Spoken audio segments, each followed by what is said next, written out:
Salam sejahtera dan selamat datang sekali lagi ke channel ini Currents VMY. Sabah, kaya dengan hasil bumi, tetapi masih bergelut dengan kemiskinan. 60 tahun di dalam Malaysia, tapi masalah asas, listrik, air bersih dan juga jalan raya masih lagi belum selesai. Setiap kali pemimpin dari Malaya datang, janji ditabur, tetapi selepas pilihan raya, habis begitu saja. Jadi saya ingin bertanya kepada Anda semua, adakah sudah tiba masanya Sabah betul-betul bangkit dan mengambil alih masa depannya sendiri? Adakah rakyat Sabah sudah cukup penat dengan permainan politik yang sama berulang-ulang kali?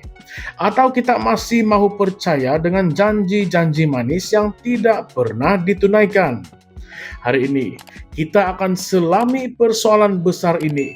Jangan kemana-mana karena perbincangan ini akan buat korang berpikir dua kali tentang politik di Sabah. Baiklah, Sabah ini sebenarnya sangatlah kaya. Sumber minyak dan gas ada, kayu balak ada juga, kelapa sawit, emas, tembaga, semua pun ada. Tetapi yang peliknya, kenapakah kita masih bergelut dengan masalah asas yang sepatutnya sudah lama selesai? Kenapa? Ini bukan soal Sabah tidak cukup duit, tetapi ini soal bagaimana Sabah diuruskan. Sebenarnya sepanjang lebih 60 tahun Sabah di dalam Malaysia, negeri ini telah pun diperintah oleh pelbagai parti-parti politik. USNO, Berjaya, PBS, dan kemudiannya parti-parti nasional seperti UMNO di dalam Barisan Nasional. Tetapi realitinya, Sabah masih lagi negeri yang termiskin. Adakah kamu rasa ini kebetulan atau ada sesuatu yang lebih besar sedang berlaku ataupun telah pun berlaku di belakang tabir? Ada teori yang menyatakan Malaya memang sengaja biarkan Sabah kekal miskin supaya kita terus bergantung kepada mereka. Ini bukanlah tuduhan kosong. Tengok saja cara pemimpin Malaya datang ke Sabah. Mereka bukan datang untuk menyelesaikan masalah, tetapi untuk mengekalkan pengaruh politik mereka.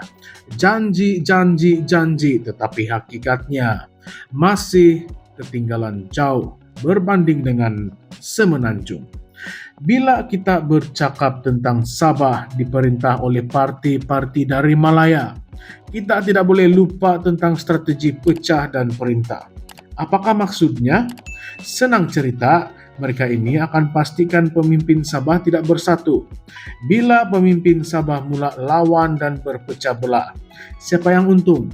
Yang untung itu adalah Malaya, sebab mereka boleh terus mengawal Sabah tanpa ada ancaman yang besar. Tetapi adakah kamu semua ataupun Anda semua perasan atau tidak? Sejak kebelakangan ini makin ramai rakyat Sabah yang mula sedar. Mereka sudah bosan dengan parti-parti nasional yang hanya tahu menabur janji. Itu sebabnya Presiden Warisan Datuk Seri Shafie Apdal sudah mengumumkan Warisan akan bertanding secara solo di dalam PRN 17 nanti. Satu langkah yang sangat berani. Kalau Warisan berjaya, ini mungkin akan menjadi titik perubahan yang besar untuk negeri Sabah. Tetapi soalan yang penting, adakah rakyat Sabah bersedia untuk menyokong parti tempatan sepenuhnya? Kita kena tengok contohnya Sarawak. Dulu Sarawak pun ada macam Sabah sikit. Terus bergantung dengan parti-parti nasional. Tetapi bila mereka mula menyokong parti tempatan sendiri, lihat apa yang sudah terjadi. Mereka berjaya mendapatkan lebih banyak autonomi daripada kerajaan persekutuan. Pada masa yang sama, Sabah apa jadi? Masih bergelut dengan isu yang sama sejak berdekad-dekad yang lalu.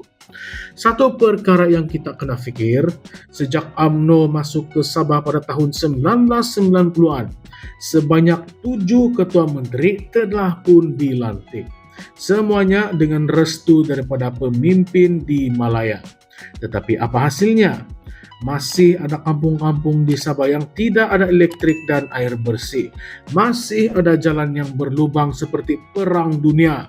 Adakah ini logik selepas berpuluh-puluh tahun memerintah? Jadi sekarang kami ingin bertanya kepada kamu semua.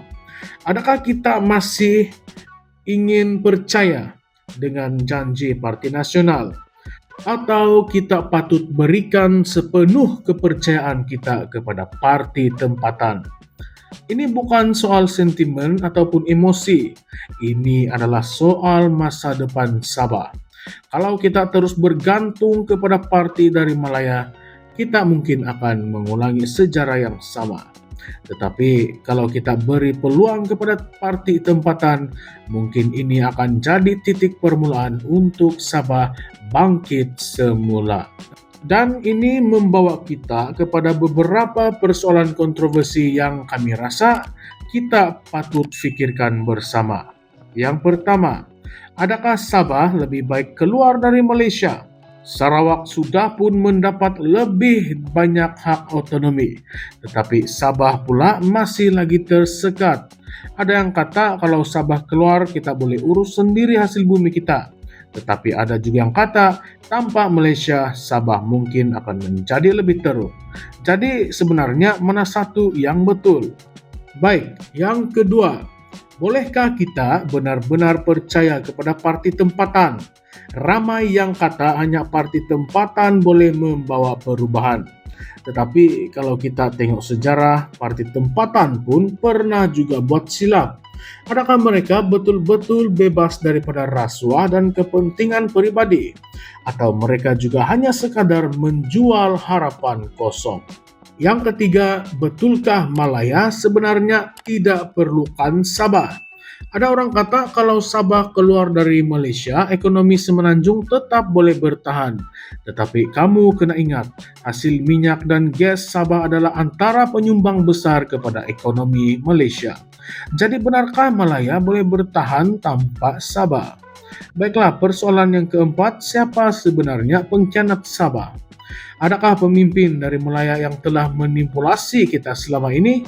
Atau pemimpin Sabah sendiri yang sanggup tunduk kepada mereka demi kepentingan pribadi? Dan persoalan yang terakhir, PRN 17 nanti, adakah ini akan menjadi titik perubahan untuk Sabah? Atau ini hanya satu lagi episode di dalam drama politik yang sama? Jika rakyat Sabah masih memilih Parti Nasional, adakah ini bermakna kita sendiri yang rela hidup dalam kemunduran? Baiklah, kita semua pun tahu politik adalah sesuatu yang dinamik, dan apa yang berlaku selepas PRU 15 dengan gabungan Pakatan Harapan dan Barisan Nasional adalah bukti bahwa dalam politik segala-galanya boleh berubah-ubah. Jadi walaupun ada parti tempatan yang sekarang berani melawan Parti Nasional, adakah mereka akan kekal dengan pendirian itu selepas menang?